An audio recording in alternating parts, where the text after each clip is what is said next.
உங்கள் நொண்ணே வந்தான். நைட்டு 11 மணிக்கு நின்ன இடத்துல ஒரு கிலோமீட்டருக்கு வாடடி. உண்மைதானா நீங்கள் சொல்கிறது 100% உண்மைதான். நம்ம தளபதி விஜய் அவர்கள் குடிச்சிட்டு தான் ஃபுல் போதையில் தான் அந்த இடத்துக்கு வந்திருக்காப்புல. அது மிகப்பெரிய தவறு. ஏன்னா நீங்கள் தான் ஊற்றி மிக்ஸ் பண்ணி கொடுத்துருக்கீங்க. அது மட்டும் இல்லாமல் கடையில் கியூ நின்று வாங்கினது வேறு கொடுத்துருக்கீங்க. உங்களுக்கு தெரியாதது ஒன்றும் இல்லை.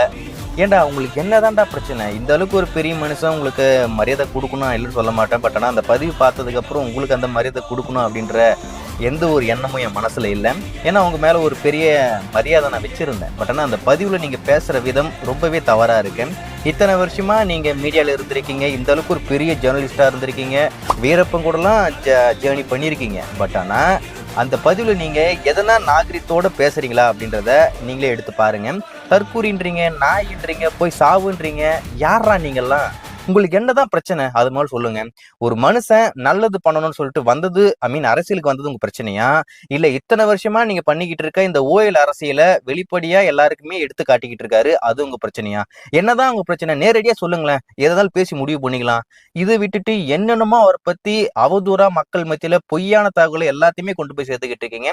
அவர் பண்ற எந்த ஒரு நல்லதும் இந்த அளவுக்கு பெருசா போல. பட் ஆனா அவரை பத்தி நெகட்டிவா போட்டா மட்டும்தான் பெருசா போகுது அப்படின்ற ஒரே ஒரு எண்ணத்தோட இந்த அளவுக்கு இறங்கி கேவலமா நீ வேலை பாக்குறியே, நீ எல்லாம் ஒரு பெரிய மனுஷனா?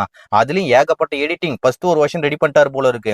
பண்ணி எங்கேயோ அனுப்பியிருக்காரு. அவங்க பார்த்துட்டு இல்லப்பா இன்னும் கொஞ்சம் இதுல பாயிண்ட் எல்லாம் போடணும், அதெல்லாம் ஆட் பண்ணாம இருக்கு அப்படின்ற மாதிரி அதெல்லாம் சொல்லியிருப்பாங்க போல இருக்கு.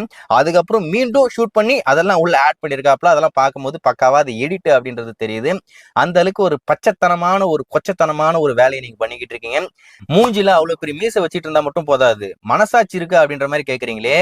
நான் ஒரே ஒரு கேள்வி மட்டும் உங்களுக்கு கேட்கறேன். அதாவது உங்களுக்கு உண்மையிலேயே மனசாட்சின்னு ஒண்ணு இருந்தா அந்த மனசாட்சி கிட்ட நீங்களே கேட்டுக்குங்க. நீங்க உங்க மனசாட்சிக்கு உண்மையா இருக்கீங்களா அப்படின்றது. நீங்க யார் கைக்கூலி, யார் கையில இருக்கீங்க, யார் சொல்லி இதெல்லாம் பண்றீங்க அப்படின்றது மக்களுக்கு தெரியும். 2026 ஒரு புதிய ஆட்சி, மக்களாட்சி கண்டிப்பா வரதான் போகுது.